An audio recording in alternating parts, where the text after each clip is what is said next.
ওই দেখে আসতেছে কাজ নাকি তখন রে এর বাচ্চা নাকি লেখা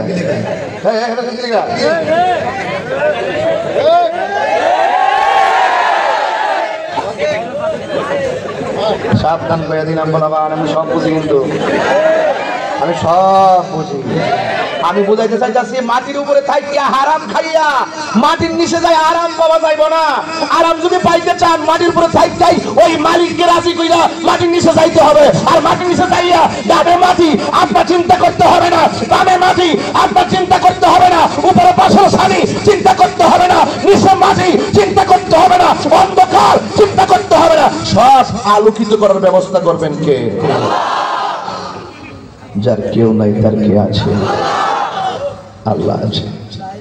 মাল্লাহুল মাওলা ফালাহুল কুল তুমি আল্লাহর হয়ে যাও সারা পৃথিবী তোমার গোলাম হয়ে যাবে এই কথাগুলো আপনি কোথায় থেকে পাবেন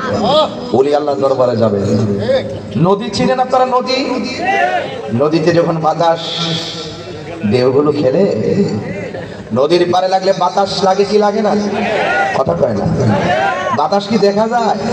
ওই যে কথা কয় না কেন বাতাস কি দেখা যায় দেখা যায় না তাওয়াজ্জু তো আপনারা বুঝেন না তাওয়াজ্জু বুঝেন না আপনার শরীর ফেলে আছেন এখন তাওয়াজ্জু হইল নদীর পার গেলে বাতাস লাগে গায়ে আর বাতাসটা গায়ে লাগার পরে পশমের গোড়াগুলা দাঁড়িয়ে যায় শীতল শীতল অনুভব হয় কত সুন্দর বাতাস লাগে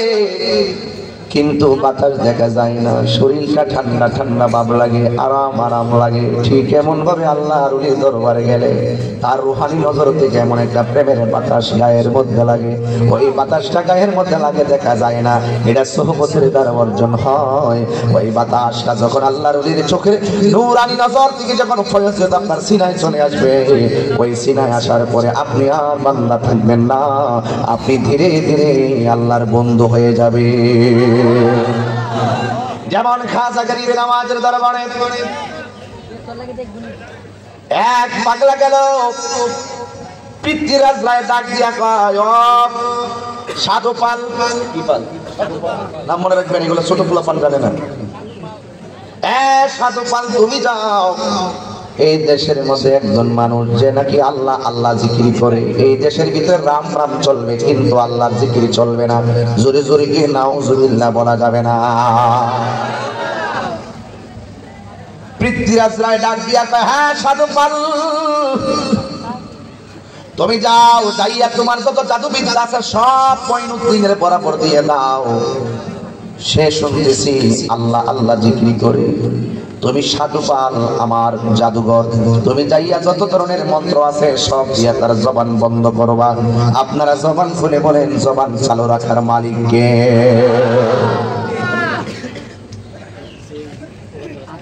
সাধু পালকে ডাক দিয়া বলে হ্যাঁ সাধু পাল তুমি যাইবা তুমি যদি যাইয়া দেখো ওই মঈনুদ্দিন আল্লাহ আল্লাহ জিকির করে তুমি যাইয়া কোনো কথা না বইলা তুমি রাম রাম বলবা আল্লাহ আল্লাহ জিকিরের মোকাবেলায় রাম রাম বলবে সাধু পাল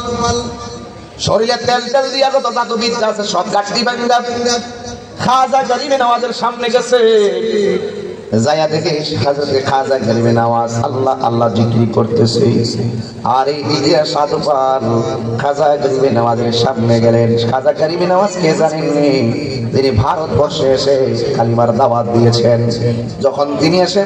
কালিমার দাওয়াত দিয়েছেন ভারতবর্ষে কোনো মুসলমান ছিল না যখন তিনি ইন্তেকাল করেছেন ওনার জানাজায় 90 লক্ষ মুসলমান শহীদ হয়েছে হ্যাঁ তিনি বিধর্মীর কাছে এসে দিনের দাওয়াত দিয়েছেন বলে এটার নাম তাবলীগ আর আমার বাংলাদেশে মসজিদে মসজিদে গাট্টি নিয়ে আসে খাওয়ান দাওয়ান নিয়ে আসে আর মসজিদে ঘুমাই এটার নাম তাবলীগ না আমি তাবলীগের বিরুদ্ধে খবরদার কথা বলছি না আমি বলতে চাইতেছি তাবলীগ বড় কঠিন জিনিস রে বাজার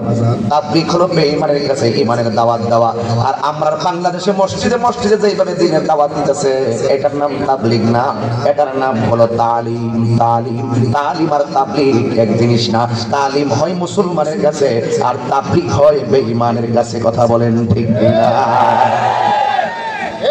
কথাগুলো তো আপনারা বোঝেন না। আগে মনে করছেন আমরা বিরুদ্ধে কথা বলি। আরে বাবা, আমি তো জানি তাবলীগ বড় কঠিন জিনিস।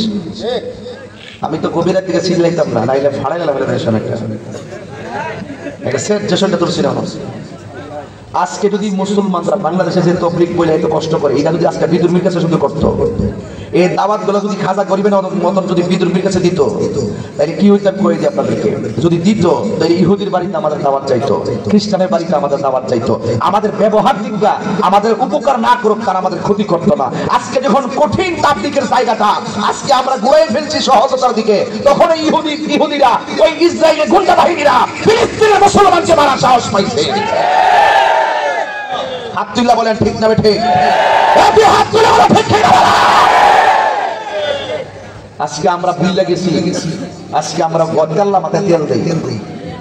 আসেন বসেন, কথা আছে। আরে মিয়া তুমি তার লোক কি কথা কইবা? এটা ফিটার খা। এরে বোঝানোর জন্য তো ইমাম সাহেব যথেষ্ট, এরে বোঝানোর জন্য খতিব সাহেব যথেষ্ট। কথা কোন ঠিক কিনা? আপনি তাবলীগ নাম দিয়ে দিচ্ছেন, আপনি নাম দিতে পারেন, সাধারণ পাবলিক হইতে আপনার তাবলীগরে মানতে পারেন, কিন্তু আমরা যারা আলেম ওলামা আছি আমরা তো ব্যাখ্যা সহকারে মানতে চাই। আপনার এটার নাম তাবলীগ দিবেন, এটার নাম তালিম দিবেন। ভাই বাপসায় তালিম দিবেন। আর তাবলীগ আল্লাহর রাস্তায় এবার চলেন আমরা গাট্টি বাইন্দা যত বিদুর্মী আছে গুড়াই করে একবারে বিমানটা উইরা যায় বিদের চাই আমরা বিদুর্মীর কাছে দিনের দাওয়াত দিই। এটার নাম হলো তাবলীগ। এটা খাজা গরিবের নামাজ কইরা গেছে দিকেই এই ভারতবর্ষের এই সাইডটা দিয়া ম্যাক্সিমাম তরিকতওয়ালা। কথা বলেন ঠিক না বেটে?